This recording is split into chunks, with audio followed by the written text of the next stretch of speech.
Today is the day that marks our fantasy football playoffs. So let's get ready to steamroll our opponents this week by going through the top 30 running back rankings for week 15 fantasy football. Just go down there, drop a like on this video, and subscribe to the channel to show your support, because I'm doing everything I can to get us ready for our fantasy playoffs. So getting into our first tier right here, I'll tell you the reason why Saquon is not by himself anymore. In fact, I've got Derrick Henry one spot above Saquon Barkley in the same tier. Now listen, this feels like a Derrick Henry type of game to me.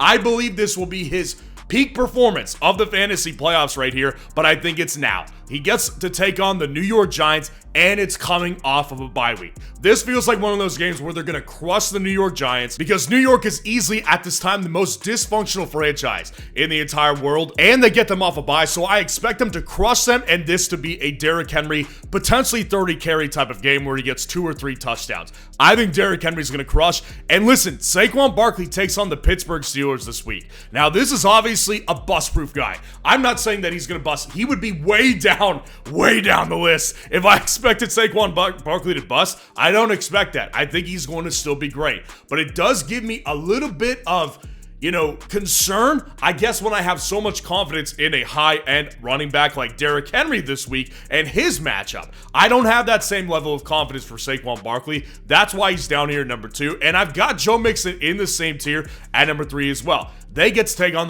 the Miami Dolphins, and they're coming off a bye week themselves. And he's the only other guy, other than Derrick Henry, averaging more than 19 fantasy points per game, right behind Saquon Barkley, who's over 21. So I think that Joe Mixon is a great play this week and belongs in the same tier, because Saquon just doesn't have the matchup to be in the tier by himself this week. Now, dropping down to our next tier right here, I've got Bijan Robinson at number 4 and Josh Jacobs at number 5. So with Bijan, he gets the great matchup. He gets the Las Vegas Raiders, and that's just a matchup that's on Monday night. I don't expect Bijan to have any issues, just the way he's been playing in fantasy football, getting upside through the air and obviously on the ground. But the other thing that makes me really confident in Bijan at this point is that Kirk Cousins, I've said this, is falling apart. It's over for I'm not just saying over this year, it is over for Kirk Cousins. And as long as they stick with this guy, Bijan's going to have more importance than ever. And Josh Jacobs at number 5 at the Seattle Seahawks. Listen, I think that Josh Jacobs has done so well that he's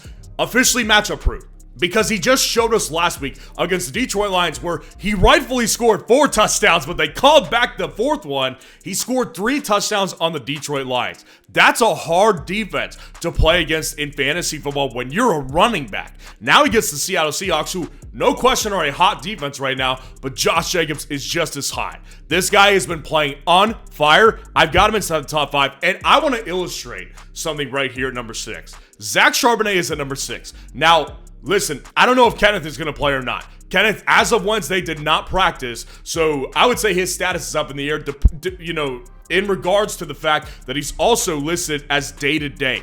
So listen, if Zach Charbonnet is by himself, this is exactly where he belongs. It is an unquestioned must-start decision here versus the Green Bay Packers. Again, matchup doesn't matter to me. But if Kenneth Walker does play, Kenneth Walker's not this high. Kenneth Walker's probably top 20 at best. Kenneth Walker, I don't think is going to be a great upside play this week. I do think that for all upside purposes, we would all prefer to see Zach Charbonnet handle this backfield this week. Obviously, I couldn't tell you that, but if he does, this is where he belongs. And Jahmyr Gibbs at number 7 to round out this tier versus the Buffalo Bills. Obviously, he's on the best running offense in the entire league. Taking on the Bills, this is actually a particularly strong matchup. Now, last week, they actually did have a pretty decent matchup versus the Packers. At least it looked like it before the game. The Packers actually kind of shut down the Lions' running game.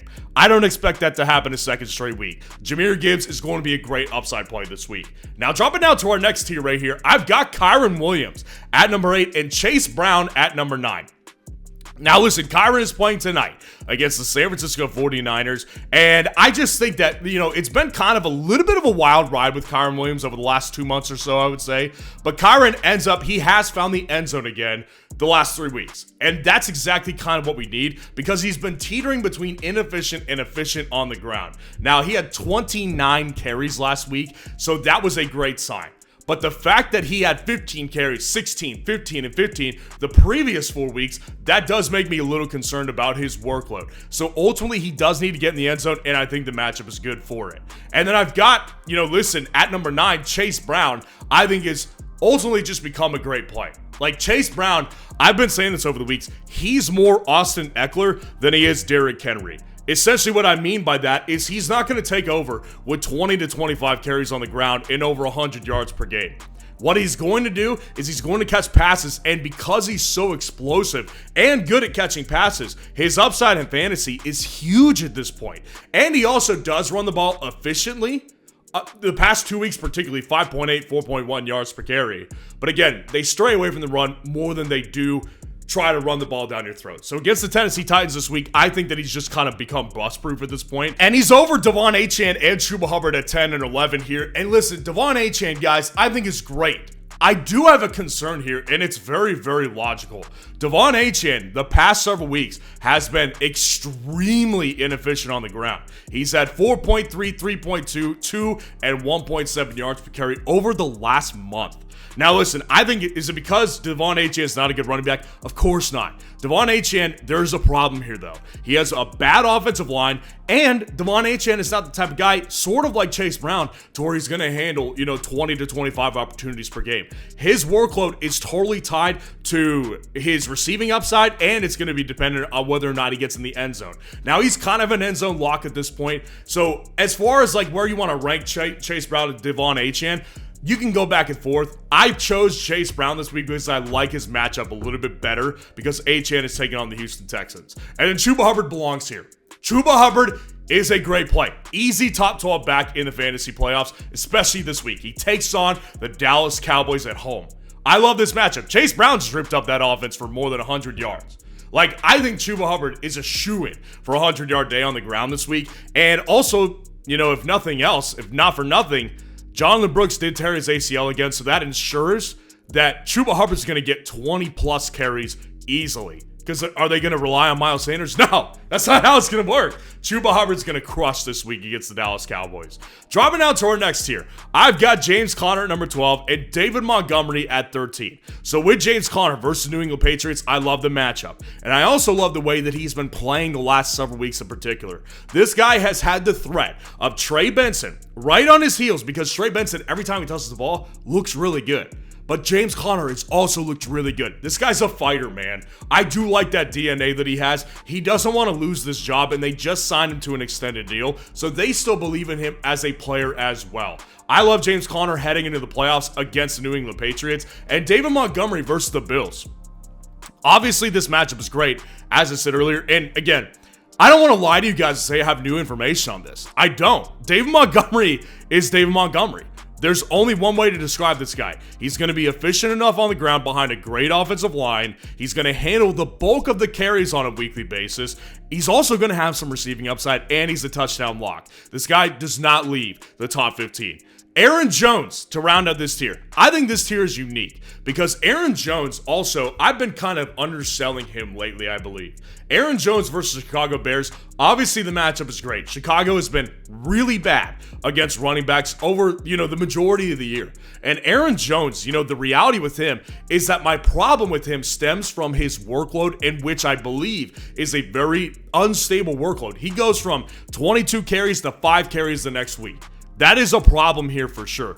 But ultimately what's been saving him is how efficient he is on a per touch basis, which he always has been. But he's also been getting in the end zone, basically a game every single week over the last month. So I just think that Aaron Jones has become, at this point, a little bit bust-proof, and I say that fearfully because I still do believe, personally, he does have that in him, but this week, I don't think it's going to happen. Dropping down to our next tier, Alvin Kamara at 15 and James Cook at 16. Now, I do kind of like Alvin Kamara a little bit more this week because, listen, the question is never, is this guy relevant enough? Obviously, they have no choice but to use the you-know-what out of Alvin Kamara because now, especially with no Derek Carr, there's going to be more checkdowns than ever. He may very well get 10 targets per game. Like, that's a very real possibility. The problem is he doesn't have the efficiency needed for a massive fantasy game at this point. He front-loaded all of his production, the high-end stuff, at the beginning of the year. His floor is super safe, but I do like this week versus the Washington Commanders. James Cook at 16. This last week versus the Los Angeles Rams was the perfect example of what could go very wrong with James Cook. James Cook, it's not about talent. It has nothing to do with the talent that he has. This guy's very efficient when they want to make him the workhorse. He exceeds at it. But James Cook last week in a game where they scored more than 40 points had 6 carries and 2 targets. That's the danger with James Cook. This week he gets Detroit. Not a good matchup for a running back. So ultimately, what happens if they decided to only give him 10 carries? I don't see him having a tremendous amount of upside. But there is always the case. If they make this guy the freaking workhorse, he will go off. And that's why he's still here at 16. And at 17 and 18, Isaac Guerendo and Brian Robinson Jr. Now, before I started filming, I just got word that Isaac Guerendo is expected to play tonight versus the Los Angeles Rams. So that is obviously a good thing for Isaac Guerendo. But I'm going to tell you this. I'm cautioning people with playing Isaac Guerendo this week. I will, because this guy has a foot sprain. And he's playing on a short week. Do you think he's going to have the same level of workload or efficiency as he had last week? I don't expect that. I have concerns about Guerendo this week. Am I telling you to bench him? No. He's at 17 because if you have options below him, I probably will not go with those options. But I am worried more so about Guerendo this week than I was last week. And I was totally gung-ho about him last week. I don't feel that way this week. And I've got Brian Robinson Jr. here at New Orleans here. Honestly, I battled this one in my head. They're very, very, interchangeable to me because Brian Robinson Jr. is still not seeing enough of a snap count. I just still can't rely on this, although the matchup is awesome versus the New Orleans Saints. I love this matchup. He's coming off a bye. Theoretically, he should be the healthiest he's felt, since the month of September, probably. But Brian Robinson Jr., over the last, ever since the month of September, since week 5, 34%, 38%, 47, 53, 17, and 47. This guy is not in on more than 50% of the snaps. So, unless he's really efficient with his work, I have issues with this one, and that's why I'm always going to have him safeguarding me down here in this 18 to 20 range, potentially 15 sometimes. Rico Dowdle to round out this tier. This guy's been awesome. Honestly, this matchup versus Carolina is great too. Rico Dowdle, you may argue, should be higher than this, and honestly, I won't argue with you. I just still have a concern with Rico Dowdle because they do tend to stray away from the run. Now, the last 3 weeks make me look like an idiot because he's had 19 carries, 22, and 18. The difference is they've been competitive in all those games. Now, obviously, I expect them to be competitive against Carolina, but it still does worry me. I don't know. Sue me. Honestly, sue me on this one. He played really well against the Bengals last week, had 131 yards of ground, didn't get in the end zone, so ultimately his ceiling has been 19 to 21 points depending on your format. I just can't rank him much higher than this, to be honest with you guys. Dropping out to our next tier. Isaiah Pacheco at 20 and Tony Pollard at 21. Isaiah Pacheco, I believe at this point, you could confidently put him in your lineup as a low end to mid end RB2. Last week, we saw a major improvement for sure. He handled the majority of the work, obviously, as he should. And at the same time, Pacheco did look a little bit more efficient on the ground than he did in his first game back. Now, this matchup is going to be against Cleveland, which is a much better matchup than last week.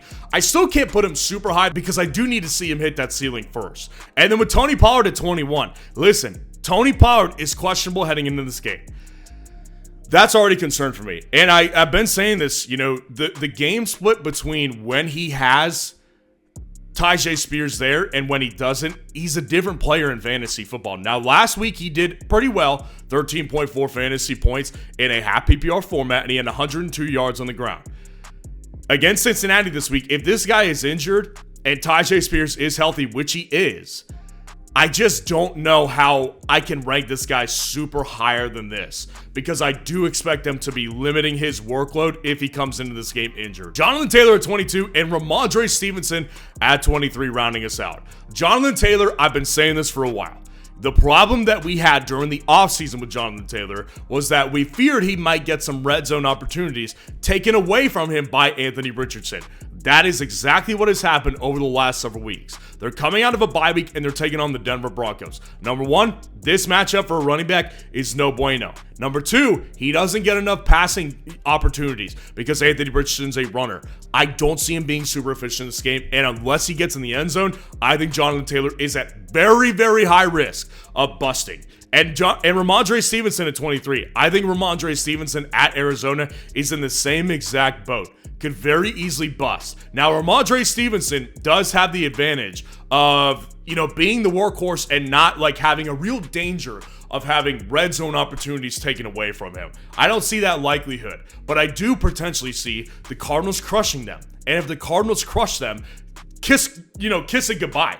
The Miami Dolphins was a great matchup a couple weeks ago, and they got hammered in that game. So he had 3.3 fantasy points in a half PPR format. That's the danger here. The danger is very, very stiff because the Cardinals, I believe, as hot and cold as they are and as cold as they've been the last few weeks, people forget the Cardinals can blow them out. But they can. The Cardinals can easily put up 30 points in this game. That's what worries me the most about Ramondre Stevenson. Dropping down to our next tier, Rachaad White at 24 and Braylon Allen at 25. Honestly, I'll tell you the truth, it's hard for me to rank Bucky Irving this week because Bucky Irving, I personally do not expect him to play. He left early with a back injury and he's still dealing with that same back/hip injury that he's been dealing with for probably a good month now. And he did not practice on Wednesday. I think the likelihood Bucky plays this week, unfortunately, is slim. So Rachaad White probably hands the backfield. And, listen, Rachaad White has actually done pretty well in fantasy because he gets pass catching upside. And that's why I still like him to a relative amount. But this matchup this week against the Los Angeles Chargers, I do not like this matchup in particular. Braylon Allen at the Jacksonville Jaguars here. If I knew that he was handling the backfield, he'd be inside the top 15 in all likelihood. But I don't know. Obviously, Isaiah Davis came out and he scored the touchdown last week and they basically split work. Is that happening again this week? Well, based on the way Davis played, I would say it's probably pretty likely that they do split work again. Braylon Allen at the Jacksonville Jaguars. Matchup is good, but ultimately I have concerns. And Najee Harris at 26 and Isaiah Davis at 27. Najee Harris at the Philadelphia Eagles, I think that this matchup stinks. Now, the good thing with Najee is that even in bad matchups, this guy always is a touchdown upside play. Because the last 2 weeks, he's had a touchdown in each game.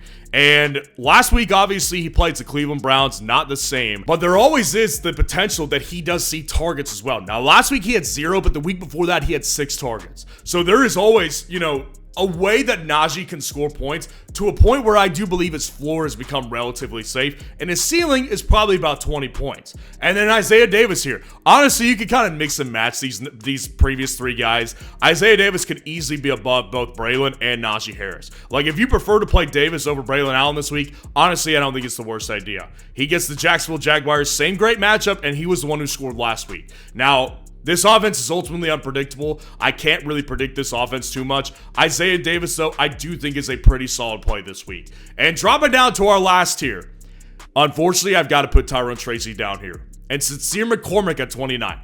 Tyrone Tracy Jr. gets the horrific matchup versus the Baltimore Ravens. It's not because the Ravens' defense is good. Obviously, they're not. And their defense versus running backs has actually gotten worse over the last month or so.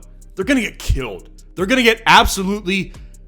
It's going to be a bloodbath, dude. They're going to get spanked like a baby seal in this game. It's going to be gross to watch, so I just don't see how Tyrone Tracy has much upside when they're going to be suffocated to death by the Baltimore Ravens this week. It just doesn't make sense. And what I would ultimately say is, if Tyrone Tracy, we could rely on the targets that he got last week, and he got 10 targets, that would be great. But ultimately, you can't rely on that because over the last month, he's had 2 targets, 4 targets, 3 targets, and 10. It's just too low upside for me this week. I don't love him. And Sincere McCormick, this backfield is a mess over in Las Vegas, but he does look like the best running back of the group right now.